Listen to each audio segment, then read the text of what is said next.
இந்திய சபை வரலாற்றில் இன்று மிக முக்கியமான நாள். 1947 ஆண்டு செப்டம்பர் 27 தேதிதான் தென்னிந்திய திருச்சபை உருவானது.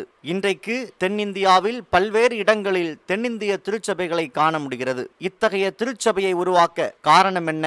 உருவாக்கியவர்கள் யார்? என்ன நோக்கத்திற்காக உருவாக்கப்பட்டது? இதில் எடுத்துக்கொண்ட சிரமங்களும் சவால்களும் என்னென்ன? சின்னத்துக்குள் மறைந்திருக்கும் ரகசியங்கள் என்னென்ன என்பதை விளக்குகிறது இந்த காணொளி தொகுப்பு. வரலாறுதானே என்று அசட்டையாக விட்டுவிடாமல் உங்கள் நண்பர்களுக்கும் பகிர்ந்து கொள்ளுங்கள். வரலாறுகள் மறக்கப்பட்டும் மறைக்கப்பட்டும் வரும் காலத்தில் இவைகளை நாம் பொக்கிஷங்களாக்குவோம். புனித பவுல் மேல்நிலைப் பள்ளியின் முன்னாள் தலைமை ஆசிரியர் முனைவர் ஜான்சன் தங்கையா என்பவர் இந்த காணொளியில் முழு விவரத்தையும் நமக்கு தருகிறார். நன்றி. தென்னிந்திய திருச்சபை என்ற அமைப்பு நம் மிஷனரி பெற்றோர்களின் கடுமையான பிரயாசத்தினாலும் இந்திய நாட்டு கிறிஸ்தவ தலைவர்களாலும் மிக பெரிய நீண்ட போராட்டத்திற்கு பிறகு 1947 ஆண்டு உருவானது. கிபி 16ஆம் நூற்றாண்டின் தொடக்கத்திலே கத்தோலிக்க திருச்சபை இந்திய நாட்டிலே கால் ஊன்ற ஆரம்பித்தது. இந்த ரோமன் கத்தோலிக்க திருச்சபை இந்திய நாட்டிலே காலூன்றிய உடனே மிக வேகமாக இந்திய நாட்டிலே பரவ ஆரம்பித்தது. பின்னர் கிபி 17ஆம் நூற்றாண்டின் பிற்பகுதியிலே ஐரோப்பிய புராட்டஸ்டன்ட் கிறிஸ்தவ நாடுகள் கிறிஸ்தவத்தை பரப்ப வேண்டும் என்ற நோக்கத்தை அடிப்படையாக கொண்டு பிற நாடுகளில் கிறிஸ்தவத்தை பரப்ப வேண்டும் என்ற கோட்பாட்டின் அடிப்படையில் இந்திய நாட்டை குறிவைக்க தொடங்கின. பல ஐரோப்பிய நாடுகளிலிருந்து பல்வேறு திருச்சபை சார்ந்த அமைப்புகள் இந்தியாவிலே நுழைந்து தம்முடைய திருச்சபைகளை ஸ்தாபிக்க தொடங்கின. அவை ஐரோப்பிய நாடுகளின் கலாச்சார பின்னணியிலேயே இந்தியாவில் திருச்சபைகளை உருவாக்க ஆரம்பித்தன. தங்களின் தனித்தன்மை சற்றும் கெடாதவாறு தம் திருச்சபைகளை இந்தியாவிலே அவை தொடங்க ஆரம்பித்தன. இப்படி இந்தியாவிலே தொடக்க காலத்திலே காலூன்றிய திருச்சபைகளை 4 வகையாக நாம் பிரிக்கலாம். ஒன்று பேராயர் ஆளுகை, ஆங்கிலிக்கன் சர்ச்சஸ் என்று சொல்லலாம். இரண்டாவது மூப்பர் ஆளுகை, பிரெஸ்பிட்டேரியன் சர்ச்சஸ். மூன்றாவது சபை ஆளுகை, காங்கிரிகேஷனல் சர்ச்சஸ். நான்காவது மெத்தடிஸ்ட், லுத்தரன் போன்ற பொது பிரிவை சார்ந்த திருச்சபைகள். இந்த 4 வகையான திருச்சபைகள் தொடக்க காலத்தில் இந்தியாவில் தடம் பதிக்க ஆரம்பித்தன. இவ்வாறு பல்வேறு திருச்சபைகள் இந்தியாவில் முகாமிட்டு கிறிஸ்துவை மையப்படுத்தி நற்செய்தியை அறிவித்தாலும் இந்தியாவில் கிறிஸ்தவம் பலவீனமாகவே இருந்ததை அக்கால தலைவர்கள் உணர்ந்தனர். இந்த கிறிஸ்தவத்தின் பலவீனத்திற்கு காரணம் திருச்சபைகளிடையே இல்லாத ஐக்கியம் என்பது உணரப்பட்டது. ஐக்கிய இன்மை காரணமாக திருச்சபைகளிடையே ஒற்றுமை இல்லாத காரணத்தினாலே கிறிஸ்தவம் வளர இயலவில்லை என்று அக்கால மிஷனரிகளும் திருச்சபை தலைவர்களும் உணர ஆரம்பித்தனர். எனவே எல்லா திருச்சபையினரும் ஒன்று சேர்ந்து இயேசுவை அறிவித்தால், கிறிஸ்துவின் நற்செய்தி அறிவித்தால் நலமாயிருக்கும் என்ற ஒரு உணர்வு தூய ஆவியாராலே, பரிசுத்த ஆவியானவராலே அக்கால தலைவர்களுக்கும் மிஷனரிகளுக்கும் தரப்பட்டது. அதன் அடிப்படையிலே பிரிந்து கிடக்கும் திருச்சபைகளை ஒன்று சேர்க்க வேண்டிய முயற்சிகள் ஆரம்பிக்க தொடங்கின. அதற்கான முயற்சிகள் மிகவும் தீவிரமாக தொடங்கிய சூழ்நிலையிலே பல்வேறு காலகட்டங்களிலே பல்வேறு செயல்பாடுகள் அங்கே தொடங்க ஆரம்பித்தன. நாம் விரிவாக சொல்ல வேண்டும் என்று சொன்னால் 1850 இந்தியாவில் இயங்கிய பல மிஷனரி இயக்கங்கள் பல மாநாடுகளை நடத்தி அந்த திருச்சபைகளை ஒன்றுபடுத்தும் முயற்சியில் இறங்கின. சுருக்கமாக சொல்ல வேண்டும் என்று சொன்னால் 1855 கொல்கத்தாவில் ஒரு மாநாடும் 1857 பனாரஸில் ஒரு மாநாடும் 1858 ஊட்டியில் ஒரு ஐக்கிய மாநாடும் 1862 லாகூரில் ஒரு மாநாடும் 1872 அலகாபாத்தில் ஒரு மாநாடும் 1879 சென்னையில் ஒரு மாநாடும் நடத்தப்பட்டன. கடைசியாக 1888 லண்டனிலே ஒரு சிறப்பு மிஷனரி மாநாடு கூட்டப்பட்டது. இந்த மிஷனரி மாநாடு இந்த முயற்சிக்கு ஒரு திருப்புமுனை என்று சொல்லலாம். ஏனென்று சொன்னால் பல தலைப்புகளின் அடிப்படையிலே கருத்தரங்குகள் நடத்தப்பட்டு கருத்துக்கள் முன்வைக்கப்பட்டு அந்த மாநாட்டிலே விரிவாக விவாதிக்கப்பட்டன. சான்றுக்கு சொல்ல வேண்டும் என்று சொன்னால் இந்தியாவில் கிறிஸ்துவின் திருச்சபை என்ற தலைப்பிலேயும் இந்திய திருச்சபையில் தன்னாட்சி என்ற தலைப்பிலேயும் இந்திய திருச்சபையின் தற்சார்பு என்ற தலைப்பிலேயும் இந்திய திருச்சபையின் பண்பாடு கலாச்சாரம் என்ற தலைப்பிலேயும் கருத்துக்கள் முன்வைத்து மிகவும் விரிவாக அலசப்பட்டு ஆராயப்பட்டன. பின்னர் 1897 ஆண்டு தென்னிந்திய மிஷனரி அசோசியேஷன் என்ற ஒரு அமைப்பு ஏற்படுத்தப்பட்டது. இந்த அமைப்பு சென்னை, பெங்களூர், கொடைக்கானல், குன்னூர், ஊட்டி போன்ற இடங்களிலே கூட்டங்களை நடத்தி பல தீர்மானங்களை, திட்டங்களை மறுபரிசீலனை செய்தது. இந்த கூட்டங்களிலே அயல் நாட்டு மிஷனரிமார்களும் இந்திய திருச்சபையின் தலைவர்களும் கலந்து கொண்டு தங்கள் கருத்துக்களை விவாதித்தனர்.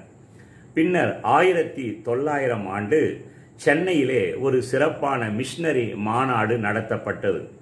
ஏறக்குறைய 150 மிஷனரிகள் அதிலே கலந்து கொண்டனர். அந்த மாநாட்டிலே தேசிய திருச்சபை பற்றியும் தேசிய திருச்சபையின் திருப்பணி பற்றியும் அங்கே அந்த கூட்டத்திலே மிக விரிவாக அலசப்பட்டன. பல கருத்துக்கள் மிஷனரிகளாலும் இந்திய நாட்டு திருச்சபை தலைவர்களாலும் முன்வைக்கப்பட்டு ஆராயப்பட்டன. அதன் பின்னர் 1919 ஆண்டு அதிகாரப்பூர்வமான ஒரு ஐக்கிய கூட்டமைப்பு தேசிய மிஷனரி மாமன்றம் என்ற ஒரு அமைப்பு உருவாக்கப்பட்டது.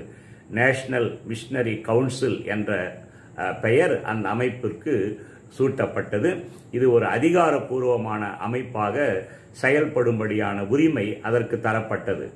இது ஜபல்பூரிலே உருவானது. 1919 ஆண்டு ஜபல்பூரிலே நடந்த கூட்டத்திலே இந்த அமைப்பு உருவானது. அதே 1919 ஆண்டு மே மாதம் மிஷனரிகளின் மாமன்ற கூடுகை ஒன்று கூடியது. மிஷனரிகளினுடைய மாமன்ற கூடுகை தரங்கம்பாடியிலே கூடியது. இந்த தரங்கம்பாடியிலே கூடின கூட்டம் கூட ஒரு முக்கியம் வாய்ந்த கூட்டம் என்று சொல்லலாம். இந்த கூட்டத்திலே எடுக்கப்பட்ட முடிவுகள் தரங்கம்பாடி அறிக்கை என்ற பெயரிலே வெளியிடப்பட்டது. இது இந்திய நாட்டின் திருச்சபை அனைத்தும் ஒற்றுமைப்படுவதற்கான, ஒன்று கூடுவதற்கான, ஒன்று சேர்வதற்கான ஒரு உத்வேகத்தை தந்தது என்று சொல்லலாம். இந்த தரங்கம்பாடி கூடுகைக்கு பின்னரும் கூட பல கூடுகைகள் தொடர்ந்து நடைபெற்றன. அதாவது 1920 ஆண்டு பெங்களூரிலும் 1921 ஆண்டு சென்னையிலும் 1929 ஆண்டு திரும்பவும் பெங்களூரிலும் 1930, 1941, 1944 என்று இந்த ஆண்டுகளிலே தொடர்ந்து இந்த கூடுகை நடைபெற்று ஐக்கிய திருச்சபை உருவாவதற்கான வழிமுறைகள் தீவிரமாக வகுக்கப்பட்டன. இறுதியிலே 1947 ஆண்டு செப்டம்பர் 27 சென்னையில் இருக்கிற கத்தீட்ரல் பேராயத்திலே இந்த தென்னிந்திய திருச்சபை உருவானது என்று சொல்லலாம்.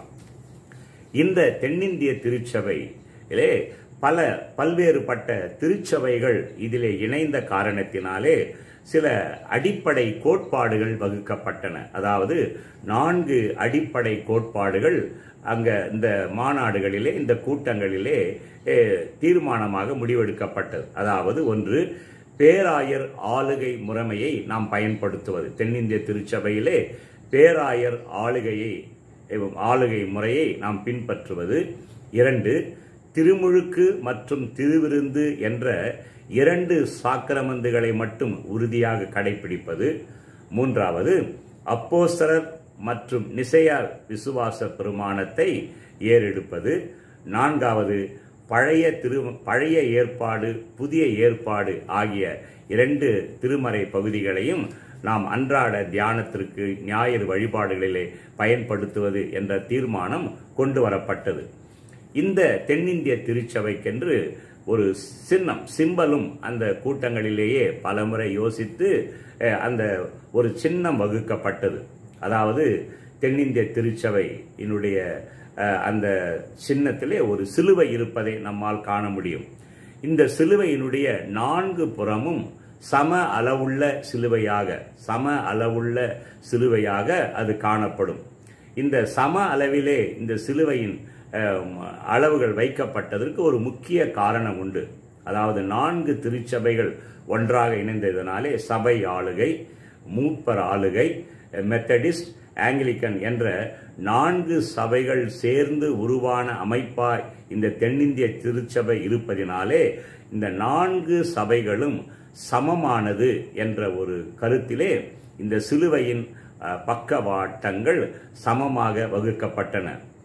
அது மட்டுமல்ல, இந்த தென்னிந்திய திருச்சபையினுடைய சேவையானது சாதி, இனம், நிறம், மொழி, செல்வாக்கு அனைத்தையும் கடந்து அனைத்து மக்களுக்கும் சமமாக வழங்கப்பட வேண்டும் என்ற நோக்கிலேயும் அந்த சிலுவை சமமான முறையிலே அமைக்கப்பட்டது.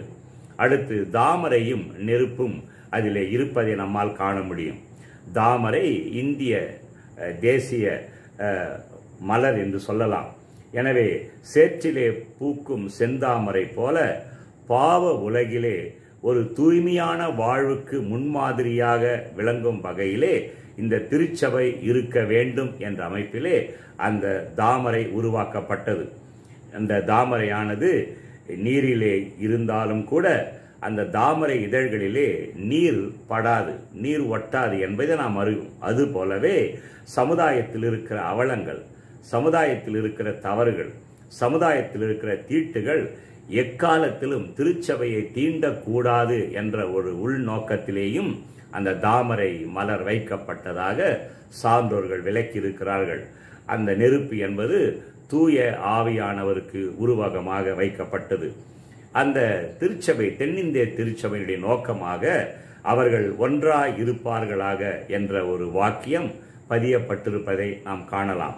பிரிவினைகளை கடந்து ஒரே மனதோடு ஒரே திருச்சபையாக நாம் செயல்பட வேண்டும் என்ற நோக்கிலே அந்த குறிக்கோள் அங்கே பதிக்கப்பட்டிருக்கிறது. 1947 ஆண்டு செப்டம்பர் மாதம் 27 சென்னையில் இருக்கிற கத்தீட்ரல் பேராயத்திலே முதலாக அந்த தென்னிந்திய திருச்சபை ஆராதனை நடத்தப்பட்டது. அந்த சபையினுடைய துவக்க ஆராதனையை, தென்னிந்திய திருச்சபையின் துவக்க ஆராதனை ஜார்ஜ் பேராலயத்திலே நடந்தது. வரலாற்று சிறப்பு மிக்க ஒரு நிகழ்ச்சியாகும்.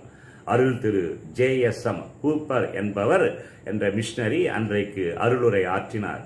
எபேசியர் 2ஆம் அதிகாரம் 20 to 22 வசனங்களை அடிப்படையாக கொண்டு அன்றைக்கு அவர் அருளுரை ஆற்றினார். அந்த வழிபாட்டிலே ஒரு பாடல் மிக சிறப்பாகவும் உருக்கத்தோடு உள்ளத்தின் ஆழத்திலிருந்து பாடப்பட்டது. அதாவது, கர்த்தாவே யுகம் யுகமாய் எம் துணை ஆயினீர், நீர் இன்னும் வருங்காலமாய் எம் நம்பிக்கையாய் ஆவீர் என்ற பாடல் மிகவும் ஆழமான ஒரு மனதோடு உள்ளான ஒரு அர்த்தத்தோடு அன்றைக்கு பாடப்பட்டது. அன்றைக்கு தென்னிந்திய திருச்சபையிலே 14 பேராயங்கள் மட்டுமே இருந்தன. அன்றைக்கு 14 பேராயங்கள் மட்டுமே அன்றைக்கு இருந்தன. இப்படி CSI, அதாவது சர்ச் ஆஃப் சவுத் இந்தியா என்று சொல்லுகிறோம் அல்லவா. இந்த தென்னிந்திய திருச்சபை உருவானதற்கு காரணம் பல மிஷனரிகளுடைய தொண்டு, மிஷனரிகளுடைய முயற்சி, இந்திய தலைவர்களுடைய தீவிரமான செயல்பாடு, இவை அவருடைய உழைப்பு, அவருடைய பொருள், இப்படி பலவிதமானவற்றை முன்வைத்து இந்த திருச்சபை உருவாக்கப்பட்டிருப்பதை நாம் உணர வேண்டும்.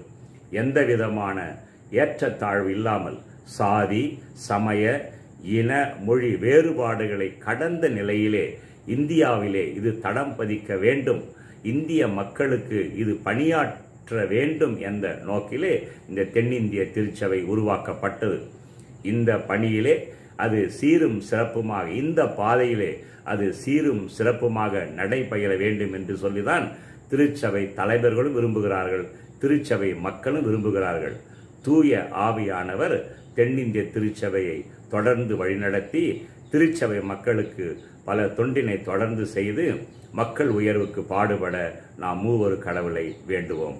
நன்றி, வணக்கம்.